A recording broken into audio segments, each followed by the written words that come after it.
നഗരത്തിൽ കിച്ചൺ ബിന്നുകൾ സ്ഥാപിക്കുന്നതിനെതിരെയുള്ള വ്യാജ അഴിമതി ആരോപണങ്ങൾക്ക് മറുപടിയുമായി CPIM ജില്ലാ സെക്രട്ടറി വി ജോയി. വേസ്റ്റ് ബിന്നുകൾ തയ്യാറാക്കിയ ഒമേഗ കമ്പനിക്ക് പേറ്റന്റ് നൽകിയത് കേന്ദ്ര സർക്കാരാണ്. പിടിച്ചു നിൽക്കാൻ കച്ചിത്തുരുമ്പില്ലാതായപ്പോൾ 2017 കാര്യമാണ് അഴിമതി ആരോപണമായി BJP ഇപ്പോൾ ഉന്നയിക്കുന്നതെന്നും മുൻപ് ഉയർന്ന ആരോപണങ്ങളിൽ വിജിലൻസ് അന്വേഷണം നടത്തിയിട്ടുണ്ടെന്നും വി ജോയി പറഞ്ഞു. ഈ ഒമേഗ എന്ന് പറയുന്ന കമ്പനി അല്ലെങ്കിൽ അവരുടെ സ്ഥാപനം യഥാർത്ഥത്തിൽ എലി കടിക്കാത്ത ഈ ബിന്ന് അവരാണ് രൂപകൽപ്പന ചെയ്തത്. ഈ പറയുന്ന BJPയുടെ നേതാക്കന്മാർക്ക് അറിയാമോ, കേന്ദ്ര ഗവൺമെന്റിന്റെ സ്ഥാപനമാണ് 2017 മുതൽ 20 വർഷത്തേക്ക് അവർക്ക് പേറ്റന്റ് കൊടുത്തത്.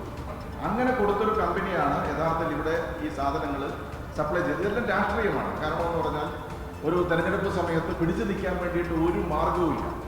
ഒരു കച്ചിത്തുരുമ്പ് പോലും BJPക്ക് പിടിച്ചു നിൽക്കാൻ വേണ്ടിയിട്ട് കിട്ടുന്നില്ല.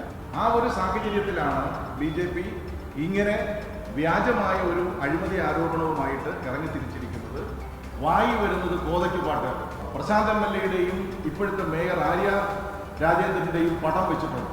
ഈ രണ്ടുപേരും നാളെ രാവിലെ BJPയുടെ നേതാക്കന്മാർക്കെതിരായിട്ട് വക്കീൽ നോട്ടീസ് അയക്കും. നിയമപരമായിട്ടുള്ള നടപടി ഇക്കാര്യത്തിൽ സ്വീകരിക്കും. ഒരു സംശയവും വേണ്ട കാര്യത്തിൽ.